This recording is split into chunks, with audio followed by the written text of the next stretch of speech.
Welcome back mga kahiro, and for today's video, nandito nga pala kami sa may Shell Levi Mariano. Birthday kasi ni Kyle mamayang 12 AM, and since pareho kaming busy at may pasok kami, dito na lang kami nag-decide na salubungin yung birthday niya.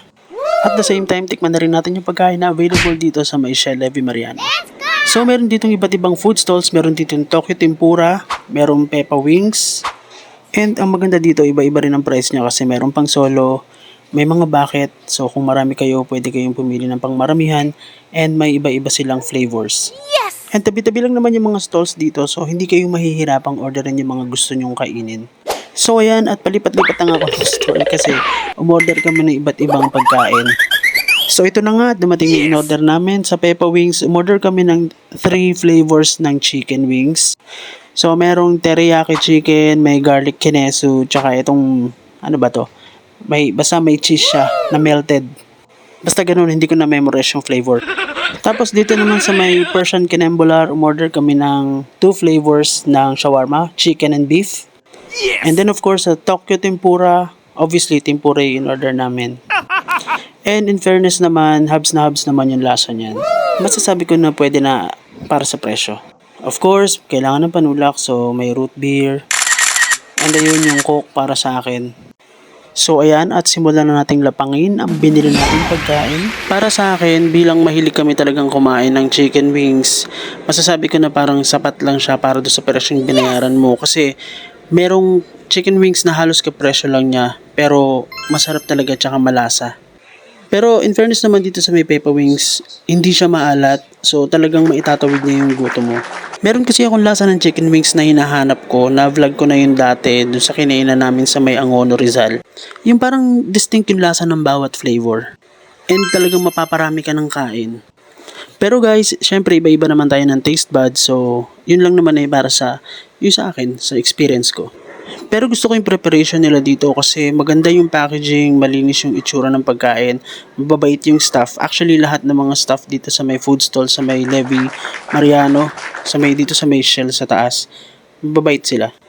Actually, kahit yung mga staff doon sa counter sa baba, sa may Select, mababait sila kasi nagtanong ako kung pwede ko bang ibaba yung pagkain doon sa may table doon sa may baba. Kasi sabi ko parang aesthetic doon, masarap mag-video. Sabi niya, okay lang naman sir, pwede niyo naman gamitin yan.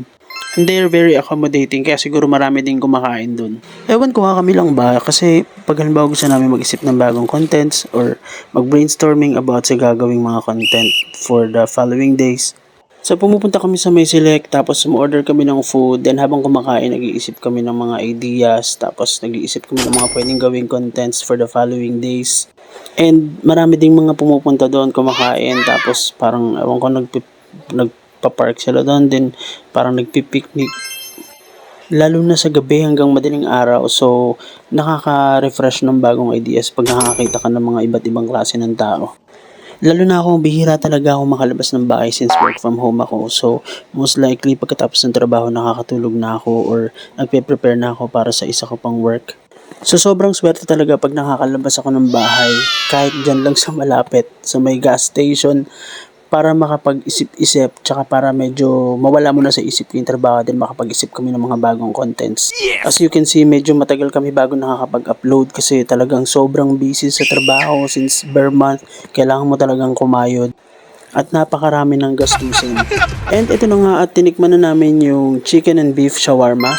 Basta Persian food to, and sobrang okay naman siya. Mahilig din ako sa shawarma and sa shawarma rice. Dito medyo nanibago lang ako kasi yung pinaka-meat niya, parang burger patty siya. Pero okay naman kasi kakaiba. And ito na nga, at tinikman na rin namin ang tempura, and as I've said a while ago, okay naman yung lasa niya for its price. So pag nagkikrave ka ng tempura or any Japanese taste, so ayan, okay na okay siya. By the way, may mga buckets din ng tempura dyan at pwede kayong pumili ng iba't ibang flavor. Ayun na nga, at all-in-one na tong ginawa namin food review at birthday sa Lubong para kay Kyle. See ya!